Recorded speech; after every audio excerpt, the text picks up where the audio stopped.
വൃശ്ചിക രാശിക്കാരെ സംബന്ധിച്ച് വിശാഖ നക്ഷത്രത്തിന്റെ കാൽഭാഗവും അനിഴവും തൃക്കേട്ടയും കൂടിയതാണല്ലോ. അവർക്ക് 4-ലാണ് രാഹു. 4-ല് രാഹു എന്ന് പറഞ്ഞാൽ എഴഞ്ഞു നീങ്ങാണ്. അപ്പൊ നമ്മുടെ വീട്ടിലെ ഒരു ചെറിയൊരു കാര്യം പോലും നടക്കണമെങ്കിൽ എഴഞ്ഞ് പോവാണ്. അപ്പൊ അത് നമുക്ക് വലിയൊരു മനപ്രയാസമാണ്. ഒരു വീട് പണി സ്റ്റാർട്ട് ചെയ്തു.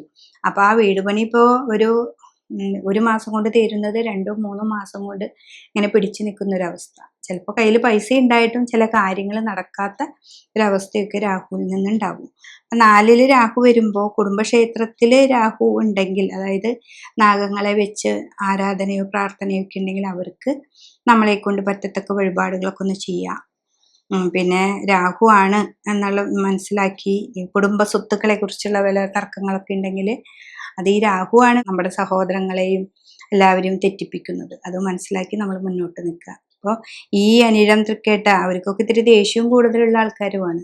അപ്പൊ അവരൊക്കെ അങ്ങനെയുള്ള ഒരു ഭൂമിയുടെ തർക്കങ്ങളൊക്കെ വരുമ്പോൾ നമ്മൾ മനസ്സിലാക്കിയാൽ മതി, നമുക്ക് രാഹുവാണ് 4-ൽ നിൽക്കുന്നത്. നമ്മൾ പെട്ടെന്ന് ഒറ്റയടിക്ക് ഒരു മറുപടി പറയാൻ പാടില്ല, നമ്മുടെ കർമ്മത്തിൽ അത് ദോഷത്തെ ചെയ്യും എന്നൊക്കെ മനസ്സിലാക്കി നിങ്ങളൊന്ന് ഇരുന്ന് ചിന്തിച്ച് മുന്നോട്ട് പോവുകയാണെങ്കിൽ ഏറ്റവും നല്ല ഒരു ഭാവത്തിലേക്ക് രാഹു നമ്മളെ കൊണ്ടുപോകും. കുറേ അറിവുകൾ വരും. അതെന്താണെന്ന് മനസ്സിലാക്കണം എന്ന് മാത്രമേ ഉള്ളൂ.